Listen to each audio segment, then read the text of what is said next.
Hey folks, Matt Easton here, scholagladiatoria. So we've looked in the last couple of videos at the general topic of maces, and one of the interesting things, and that maybe not a lot of people out there know, is that there were certain types of bronze-headed maces that were in use in between essentially 1000 AD and the 14th century, so the 1300s. And this is kind of surprising to some people that bronze was still used for weapon heads. Obviously we know bronze was used for decorative elements and for sculptures and all sorts of other things, but in the medieval period, when by and large iron and steel were the predominant, and wood of course, were the predominant materials for weapons, bronze was still used for mace heads. And in fact these types of bronze mace head, like this one I'm holding here from Todd, and incidentally you can find this on the English Cutler website, link below, or Tods Foundry as well. I put both those links up. You can either get it with the wooden shaft or just the head.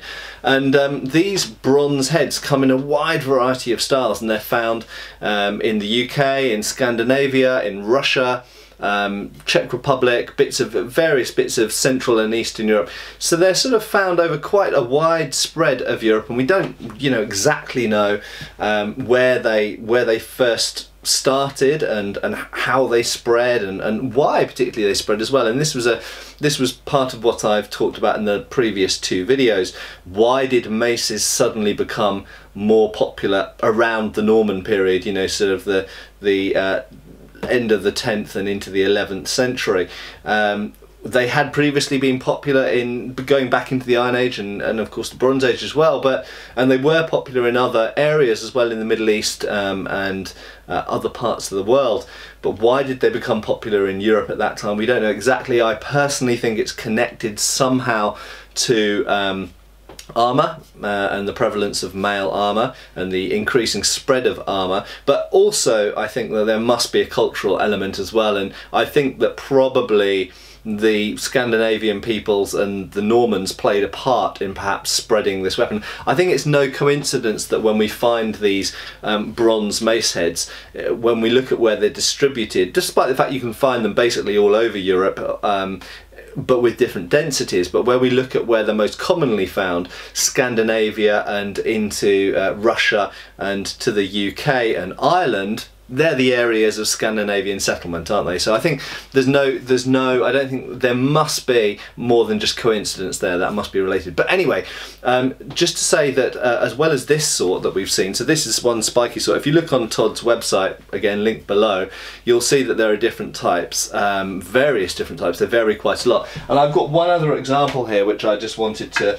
show, which is even more unusual. And this is actually a reconstruction or replica of one in Bergen Museum in Norway, and you can see it's got a pretty grotesque, almost gargoyle-like but humanoid face on the front there. The back of it is spiked, almost like spiky hair, and of course the front has got a kind of beaked nose, hooked nose, a little bit like mine actually, it has to be said, so it's a bit of fun. But what's interesting I think about this face, and these are rarer, this face type of mace that comes up, and this is probably 13th 14th century Norwegian, and what I think is interesting is that faces on maces, that wasn't something that was only limited to this, or wasn't only limited to Norway. We actually find faces on maces over a broad period of time in different cultures, and in fact we can find certain types of Indo-Persian maces which have sort of devil's faces on with horns on the top, from much later period, but you can find early ones as well. And in fact if we go back to the Iron Age, we can find certain sort of so-called ceremonial maces, of course they could have been used for hitting people, we don't know, which have faces on as well.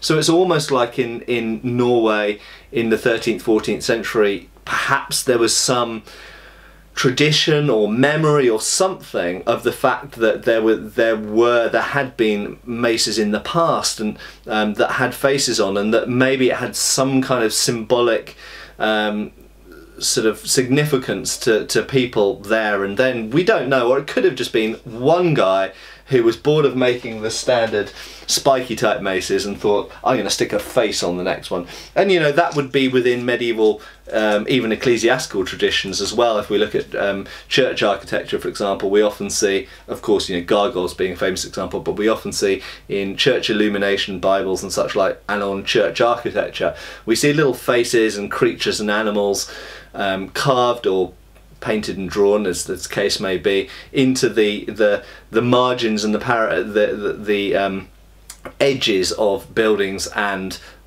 books. So it could just be part of that tradition, it could be part of the kind of actual medieval tradition of the 13th, 14th century. Or, as I say, it could be going back to something pagan, something older. In Scandinavia, it does seem, obviously Christianity came later to Scandinavia than most of Europe, and it does seem that certain should we call them pagan, older traditions persisted in some parts of Scandinavia longer. So perhaps it has some old pre-Christian relevance. We just don't know. And as I say, they're very rare. They're not a common thing at all. But there we go, a bit of fun. You can see quite a fun bronze head, and you can get this head by itself or with the shaft from the English Cutler or Tods Foundry, linked below.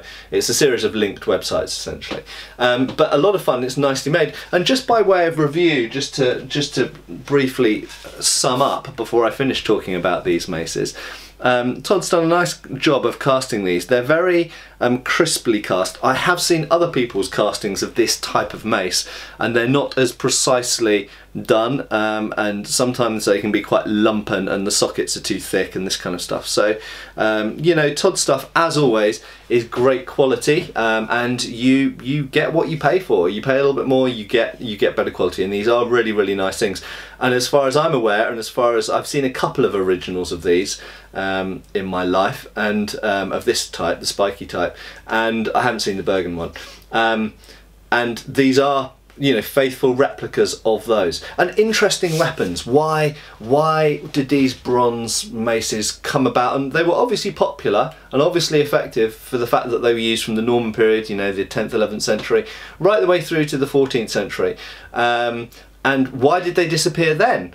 Well, I won't say they totally disappeared, but should we say they transformed into other things. The mace, of course, didn't disappear, persisted right the way through.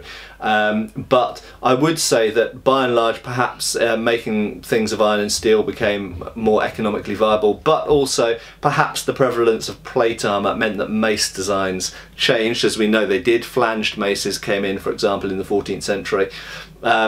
So I really think of these as anti-male weapons, because I see them, and you look at the period when they were popular, say 1000 AD to 1400 AD, it's the age of mail, very much so. Mail and padding, importantly. And a few people mentioned about, you know, the Roman period and such like.